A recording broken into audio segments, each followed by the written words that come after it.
And see, we can see that in our lives where God is telling us to go, right? We know that he sent the disciples. He said, go, and I will meet you over there. Now they're stuck in the middle of the sea, and a huge storm is happening, and they fear for their lives. Now they see Jesus, but they don't really know if it's him. But then Jesus says, it is. And so then Peter is still questioning Jesus, like, okay, if it is you, then tell me to come to you so I can walk on water too. And so we find ourselves in those situations when God has told us to go, when he's given us a vision, a dream, a calling, and we answer.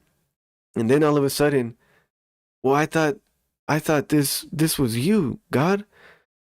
I thought you called me to this. So this business that you called me to, I thought that was you. This job that you gave me, I thought that was you. This ministry, this vision that you gave me, I thought it was you.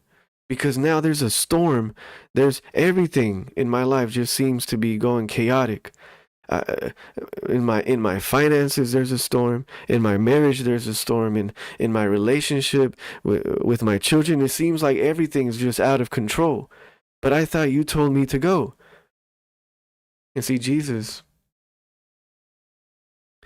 he still tells us, listen, be of good cheer. It is.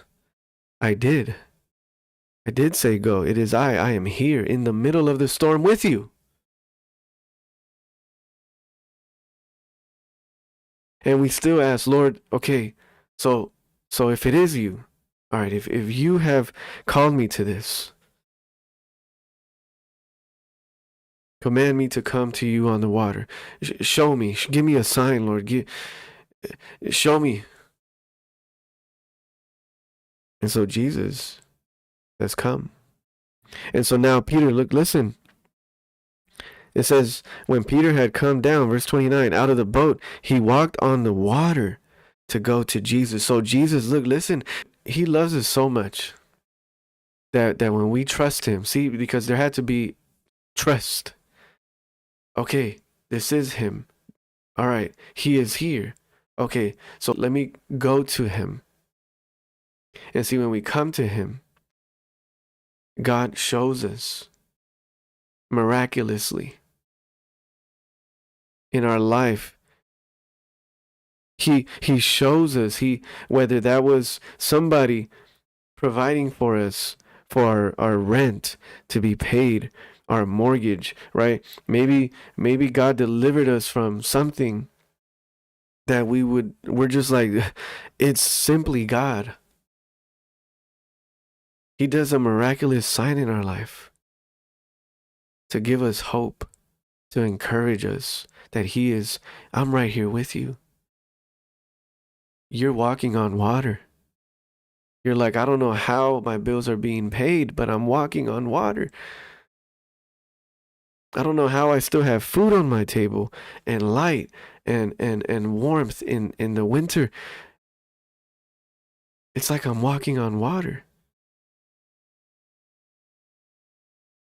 But listen, when Peter saw that the wind was boisterous, that means violent, he was afraid and beginning to sink. See? Now, when he began to look at the storm, at all the problems happening around him, the chaos, he cried out, saying, Lord, save me, as he was sinking. And immediately Jesus stretched out his hand and caught him and said to him, O you, Peter, of little faith, O you of little faith, why did you doubt? And when they got into the boat, the wind ceased.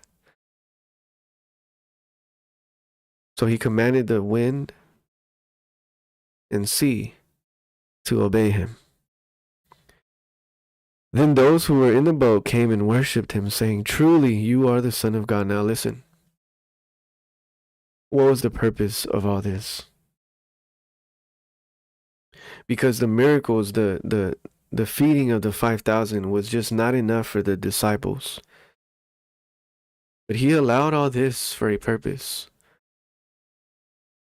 so that they can have a bigger revelation of who God, Jesus, really is. Because it says here, for the first time, now listen, they understood, truly, you are the Son of God. And so God, listen, he will allow a tempest and a storm in your life when he's told you to go and you find yourself stuck in the middle of the sea. God will allow a storm to happen. Why?